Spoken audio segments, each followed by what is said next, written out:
Okay, so for those people watching, we're doing this assignment, and we're doing 3 of them together. The class voted on 1, 7, and 17. So number 1, pause if you need to and go get your book. Number 1 says that an 80% or higher is passing, or not passing, but an A or B, right? And there are 40 questions on the test. Does anybody know how to figure out 80% of 40 in their calculator? Not divide, because if I took 80 divided by 40, that definitely wouldn't work, right? That would be what, 2? But it's really 80%, right? So that's 0.8 of, right, and of means multiply. So 80% of 40, so what you do in your calculator is you take 0.8 times 40. What would we expect? Take a guess. 80% of 40. 50% is 20, right? 35. 35 maybe, 36, 28. Something below 20 would be silly, right? So in my calculator, I'm going to take 0.8 times 40, 32. So a 32 is like a B minus. And that's the answer. What's the least number of questions a student can answer correctly to earn an A or B on the test? If they get a 32 or higher, they get an A or B. The next question, number 2, that you guys were thinking about asking me, says they have to get an 84% or higher out of 46. So you just have to do the same kind of math. I'm sorry for the interruption, but would Krista Peasley, Zach Schultz, Michael Hamerman, and Lily Schell please come up to the office to meet with Winona State? Thank you. You do the exact same math, and then you figure out how, this is like what the scores the class got, and you just figure out how many of them passed. No, you just say like 6 of them passed. So like you're basically doing 84% of 46, because that's a passing grade, and then see how many of them passed. Okay? Okay. It's not too bad. All right, number 7. Stay with me. We're doing number 7 now. Don't go on to number 2. Number 7 says, Hector is deciding how much he should invest each year. The automatic method multiplies the average income by 10%. So it's going to multiply the average income by 10%. Where the average income is $50,000 for an employee that's been at the same company for 10 years or less, or $60,000 if you've been there for more than 10 years. The exact method, I'm just taking notes, multiplies the exact income by 7.5%. How do I write 7.5% as a decimal? Well, let's go to this one. How do I do 10% as a decimal? 0.1. Do you guys do this with Mrs. Sick Inc. where you move the decimal place twice? Yeah. So what's this one? Times by 0.075. If it was 7.75, it'd be 75%.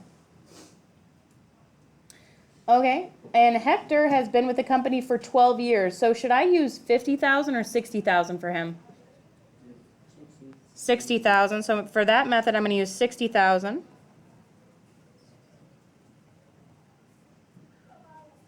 And for the exact method, we're going to use his exact income, which was 75,000.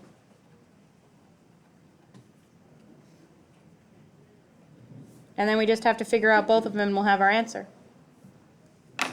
So I'm going to take 60,000 times 0.1, which is 6,000. And that's the automatic method. And then 75,000 times 0.075, which is 5,625. And that's the exact method. That problem is more about kind of like reading directions and understanding what the directions say. And number 6 is almost exactly like that. All right. Now I'm going to go on to 17. 17 says, The superintendent at Hart Grove High School says that there are 3,103 students enrolled in the school. How accurate is that reported income? Explain your reasoning. Do you think that this is exactly how many kids are in, what does enrolled mean? Enrolled doesn't mean how many people are there today. Like they're signed up. Like signed up, yeah. Like, do you think that the school office here knows exactly how many kids are signed up to be in this school? Yeah. Why not? They have a record, right? Yes. They have all of your names down. They know exactly how many. Yes, it is. Do you see how that's not, the only different question right now is this an estimate or is this exact?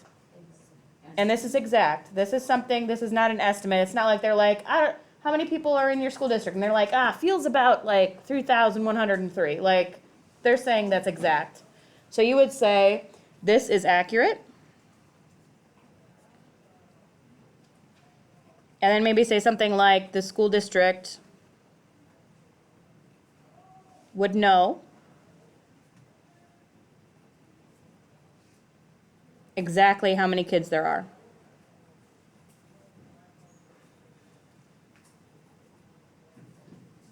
Now, I know I said that I was only going to do 3. But look at number 19 with me really quick. It says a map maker reported that there were about 12,000 traffic lights in New York City. What do you think? Do you think that's exact or do you think that's an estimate? That's an estimate. Yeah, he thinks that it's about 12,000, not exactly 12,000. Okay, this is due in class tomorrow, so you do have some homework tonight to do outside of school. Everybody understand? Okay. You've got like a minute left of class right now, so you're gonna have to do this, like take it to homeroom. And if you want to, take your phone out right now and take a picture of the assignment. So you don't have to take your book with you. They're heavy. Yes, books are horrible. Hate books. 4,000 times heavier. I agree, though. You could've got it done yesterday, but you decided to pass me. What do you think of this strategy to just do some of these problems directly with you? Does that help? Yeah. Love it. Signed off, I wanna do it. Be awesome tomorrow.